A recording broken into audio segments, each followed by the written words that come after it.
तो गाइस मैं हूं तो और आप दिख रहे हैं रेसलिंग फैंस नेटवर्क। सूर्य कहते हैं भाई अपनी बातों को हम लोग सबसे पहले फैंस के रिएक्शन को देखते हुए सर्वाइवर सीरीज को लेके फैंस ने भाई सर्वाइवर सीरीज के ऊपर रिएक्ट किया है एंड मुझे काफ़ी शॉकिंग लग रहा है भाई। मुझे एक्चुअली में इवेंट पसंद आया। नॉर्मली मुझे WWE आजकल जो शोज बुक करती है वो अच्छे नहीं लगते हैं क्योंकि बहुत ही घटिया करती है। आज मुझे अच्छा लगा लेकिन मैं देख रहा हूँ भाई कि इंटरनेट पर लोगों को पसंद नहीं आया है, मेजॉरिटी को पसंद नहीं आया सर्वाइवर सीरीज। एंड फैंस का कहना है कि रसल पलूजा के बाद ये साल का दूसरा वर्स्ट इवेंट था। रसल पलूजा तो अभी भी टॉप पे भाई, उसको हराना तो बहुत ही मुश्किल है एंड आई होप उसको हराया भी ना आ जाए भाई इस वाले मामले में, इस कंपटीशन में। लेकिन सर्वाइवर सीरीज बहुत सारे लोगों को नहीं पसंद आया। ट्रिपल एच ने भाई अटेंडेंस को लेकर पोस्ट डाली। ट्रिपल एच ने जितनी भी पोस्ट डाली है इवेंट के बाद सब पे हेट कमेंट्स है कि तू क्या बुक कर रहा है, मतलब क्या घटिया एंडिंग थी ये। मैंने नोटिस किया कि लोग नॉर्मली अपसेट है भाई कि सर्वाइवर सीरीज में ब्रूटलिटी काफ़ी कम थी, मैच की क्वालिटी ज़्यादा अच्छी नहीं थी एंड जो एंडिंग थी वो भी काफ़ी मेस्टअप थी। लाइक अचानक से ही मैच एंड हो गया, शायद 10-15 मिनट या 20 मिनट और लंबा चल सकता था अपना मेंस वॉर गेम्स मैच। तो ये है कंप्लेंट्स मेनली फैंस की एंड उनका कहना है कि ये वाला इवेंट अच्छा नहीं था जितना इसको हाइप किया गया था। मुझे पता नहीं क्यों अच्छा लगा भाई। जॉन सीना वाले मैच में भी काफ़ी कुछ हुआ। मुझे लगता है कि सेंसिबली जॉन सीना का मैच उसी तरीके से एंड हो सकता था। मतलब जॉन सीना को आपको हराना भी है, सीना को कमज़ोर भी नहीं दिखाना है, तो ऐसे ही करते आप, और कोई अलावा सॉल्यूशन नहीं था। गलती तो तभी हो गई थी जब डोमिनिक के साथ एक बार फिर से बुक किया गया था मैच,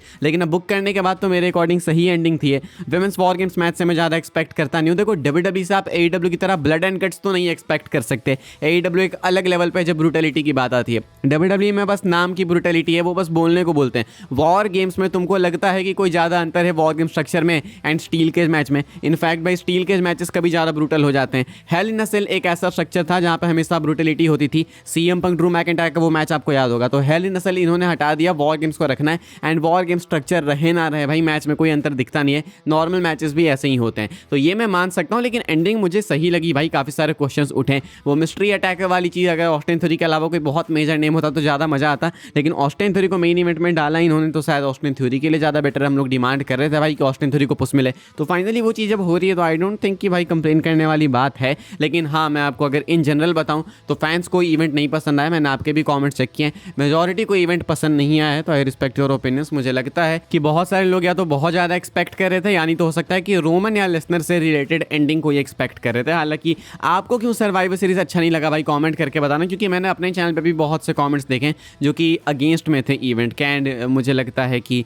आपको अपने रीजंस बताने चाहिए कमेंट में। आगे बढ़ते हैं गाइस, हम लोग बात करते हैं अगली स्टोरी के बारे में। नॉर्मली भाई ये डिबेट होते रहती है कि WWE का बिगेस्ट सुपरस्टार कौन है, Roman Reigns, Cody roads, CM पंक कौन है? क्वेश्चंस उठते रहते हैं भाई। अभी ट्रिपल एच ने बोल दिया है कि रोमन रेंस है। ट्रिपल एच ने साफ साफ बोल दिया है। ट्रिपल एच खुद कहते हैं कि रोमन तो भाई लेजेंड हो चुका है, वो अपने आप में अब लेजेंड बन गया है, अब कोई क्वेश्चन ही नहीं है, कुछ डिबेट ही नहीं है। सर्वाइवर सीरीज के पोस्ट शो में ट्रिपल एच कहते हैं कि रोमन रेंस दोनों चैंपियनशिप से ऊपर हो चुका है, यानी कि वर्ल्ड चैंपियनशिप अलग है, रोमन को वर्ल्ड चैंपियनशिप की नीड नहीं है। रोमन रेंस का लेवल जो है वो वर्ल्ड चैंपियनशिप से ऊपर हो चुका है। ये मैं नहीं बोल रहा, ये कोई और यूट्यूबर या ट्विटर अकाउंट नहीं बोल रहा भाई, ये फैंस नहीं बोल रहे हैं, ये खुद ट्रिपल एच बोल रहे हैं जो कि कंपनी को फिलहाल ऑपरेट कर रहे हैं। तो अब इस चीज़ पे पता नहीं कैसे डिबेट्स हो सकती है। मैं कमेंट में देखता हूँ कि हमेशा लोग कहते हैं कि रोमन के फैंस तो लॉकडाउन फैंस है, लॉकडाउन किड्स है, पता नहीं क्या क्या। लेकिन मुझे लगता है कि जो लोग WWE पहले से देख रहे हैं उनको बहुत अच्छे से मालूम होगा कि रोमन रेंस अपने सील्ड डेट से ही पॉपुलर है। लाइक जब सील्ड आई थी तब से ही रोमन रेंस सबसे ज़्यादा पॉपुलर है। तो पता नहीं ये बात कहाँ से आई, ऐसा क्यों लगता है लोगों को कि रोमन रेंस को 2020 के बाद से सपोर्ट मिलने लगा है। रोमन तो भाई सील्ड के टाइम से ही फेमस है। सबसे ज़्यादा फेमस सील्ड मेंबर अगर कोई था तो वो रोमन रेंस ही थे, इसलिए 2015 में उनको लेसनर के अगेंस्ट मैच भी मिला था। तो पता नहीं इसका क्या सेंस है, लेकिन ट्रिपल एच खुद बोलते हैं भाई कि रोमन रेंस तो भाई फिलहाल वर्ल्ड चैंपियनशिप से भी ऊपर जा चुका है, यानी कि रोमन को चैंपियनशिप की नीड नहीं है, चैंपियनशिप्स को रोमन की नीड है। आगे बढ़ते हैं गाइस, हम लोग बात करते हैं सर्वाइवर सीरीज 2026 के बारे में। सर्वाइवर सीरीज 2025 अभी जस्ट खत्म हुआ है भाई एंड अगले साल के सर्वाइवर सीरीज को लेकर अपडेट ऑलरेडी निकल के आ चुकी है। अगले साल के सर्वाइवर सीरीज को लेकर आपको क्या एक्सपेक्ट करना चाहिए मैं आपको बता दूं। अपडेट का कहना है कि जो अगले साल का सर्वाइवर सीरीज होगा वो भी एक स्टेडियम शो होने वाला है। कहना है ब्रायन एल्वेरेज का, जो कि रेसलिंग ऑब्जर्वर न्यूज़लेटर के हैं, कि there is reportedly already talk of running a stadium show for Survivor Series in 2026। कहा जा रहा है कि 2026 में एक बार फिर से सर्वाइवर सीरीज के लिए स्टेडियम बुक करने की बात की जा रही है। देखो आज प्रोडक्शन क्वालिटी बहुत अच्छी लगी मुझे, मतलब देख के अच्छा लगा जिस तरीके से उन्होंने लाइट्स का यूज़ किया, ड्रोन शॉट्स लिए एंड स्पेशली ये जो अपना कैनोपी था इतना मैसिव था भाई, क्योंकि डबल रिंग को कवर कर रहा था, तो बहुत अच्छा लगा वो देख के। एंड क्राउड भी सही थी देखने में, मतलब रिएक्शन के मामले में तो नहीं, मतलब इतनी सारी क्राउड थी तो देखने में अच्छी थी। तो स्टेडियम में करेंगे तो फिर से इतनी सारी क्राउड ये बिठा सकते हैं, अटेंडेंस काफ़ी फिल हो सकती है फिर से। तो इसलिए WWE वाले अगले साल भी सर्वाइवर सीरीज को स्टेडियम से ही कराने वाले। कौन सा स्टेडियम होगा नहीं पता। ये वाली क्राउड थोड़ी डेड सी थी, मतलब उतना ज़्यादा मज़ा नहीं आया, क्राउड ने उतने अच्छे रिएक्शंस दिए नहीं, लेकिन फिर भी दूर से देखने में शॉर्ट्स में तो काफ़ी अच्छा लगा भाई। तो ये WWE वाले फिर से करना चाहेंगे, एंड जितने ज़्यादा लोग उतना ज़्यादा प्रॉफिट। एंड इसलिए भाई WWE वालों को पता लग चुका है कि स्टेडियम वर्क कर रहा है सर्वाइवर सीरीज के लिए, तो देन व्हाई नॉट अगेन। तो अगले साल भी आपको सर्वाइवर सीरीज भाई देखने को मिलेगा एक स्टेडियम से ही। हाँ, क्वेश्चन है कि क्या वो वॉर गेम्स वाला सर्वाइवर सीरीज होगा या फिर इतने सारे क्रिटिसिज्म के बाद अब WWE वालों को फाइनली लेके आना चाहिए traditional Monday night raw versus Friday night SmackDown का 5-on-5 मैच। इसकी बात हम लोग करेंगे अगले वीडियो में ढंग से, क्योंकि इसको लेके कुछ और भी है बताने को मेरे पास, अभी नहीं करेंगे, लेकिन चांसेस हैं कि शायद WWE वाले में भी कंसिडर करें अब वॉर गेम्स को खत्म करने का। आगे बढ़ते हैं भाई, हम लोग बात करते हैं जॉन सीना के फाइनल मैच की। सीना के फाइनल मैच को लेकर अपडेट है, एंड अब अपडेट्स आते रहेगी, तो बिल्कुल चैनल पे एक्टिव रहना, बिकॉज अब जो अगला मैच है जॉन सीना का, वो सीना का फाइनल मैच है, जॉन सीना का रिटायरमेंट मैच है, one last appearance, one last time. तो सही में भाई अब जॉन सीना को लेकर बहुत अपडेट्स आएगी, तो एक्टिव रहना। अभी मैं आपको बता दूं कि स्टेफनी मैकमैन जो है वो को होस्ट करने वाली है भाई जॉन सीना के फाइनल मैच को। ये कंफर्म किया गया, अनाउंस करा गया कि स्टेफनी मैकमैन जो है वो को होस्ट करेंगी जॉन सीना के फाइनल मैच को जोई टेसिटोरे के साथ में, यानी कि स्टेफनी मैकमैन वहाँ पे प्रेजेंट होंगी। जॉन सीना का आखिरी मैच लोड होने वाला है, किसके अगेंस्ट है किसके अगेंस्ट नहीं वो हमें पता चल जाएगा कुछ दिनों में, अगले हफ्ते में।